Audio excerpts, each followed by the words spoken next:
of debate at the end, but let's see what happens.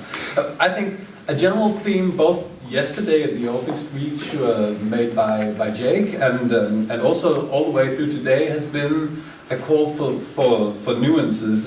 Daniel Nordgaard, he talked about being anti-black and white in our approach to this. He talked about tweaking the knobs. Yesterday, I noted that Jake had something. Sorry, that was Lasse from IFPI saying, well, we need not to be crybabies anymore. We need to cast ourselves in a different role. And Jake yesterday said that we should focus less on the fact that someone has been tearing down our big Lego tower and start thinking about how we can put those bricks together into a new fantastic spaceship that will take us into the future. So I want to take up on that and then ask you, Niels. Just for the presentation, I should say Niels is he's the chairman of KODA, which is the Danish Performing Rights Society, and he's also the chairman of DPA, which is Danish Songwriters Guild. Yeah, exactly. So you have hands-on experience with a lot of the issues from the political level that we've been discussing today. Yeah, I have experiences both as a creator and at a political level. I'm a songwriter, composer. I make music for documentaries, for television, and as songwriters as well. And maybe 6-7 years ago, I got kind of angry and I got very involved in the politics about the digital distribution of revenue. And through my association, the Danish Songwriters Guild, I got involved in the politics, and then further on to KODA, the Performing Rights Society. And what I realized, and what is the dangerous side of my role is that I bear the frustration as all creators do in this streaming digital world, that where are the money, what's happening on one side, and then on the other side I get to be part of the system.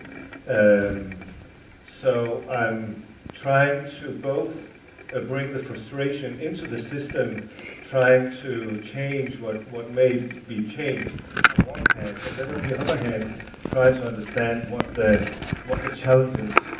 challenges are for real.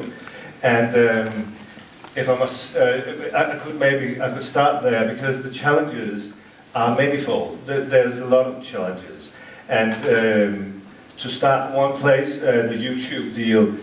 Just maybe to follow up on the last panel. The thing is that it's not like YouTube. Can you hear me? Yeah. It's not like YouTube.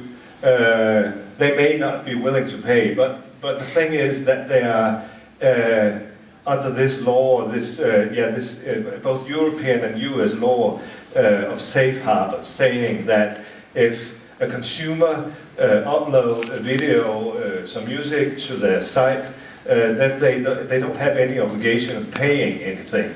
They don't have any obligation of licensing or do what a good business should do.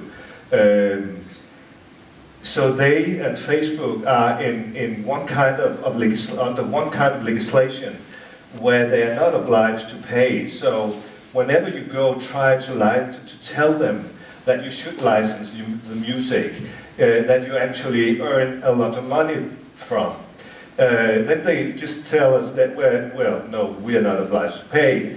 And then we in Denmark, as well as in several other European countries, we made last year, the year before I think, we made this strange deal about having revenues from streaming on YouTube, where we should make a tag in a little box whenever we ourselves uploaded our music, and then we would to accept that that the advertising small movie that runs in front of the video of the music was the money we should have. And this is a strange kind of business, because a real business is, I like music, I want to sell music, and I want to earn money from selling music.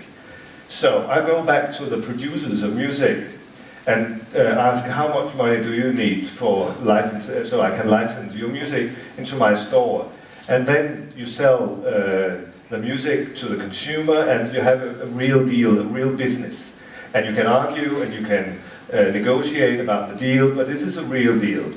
But with YouTube and Facebook, you don't have a real deal. You have kind of something completely out of reach. You can't control it.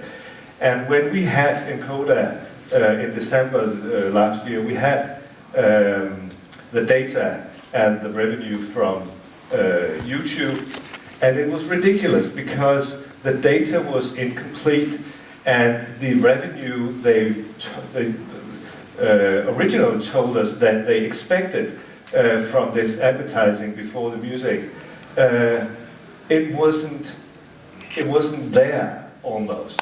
So the legislation of safe harbor forced us into a deal with Google and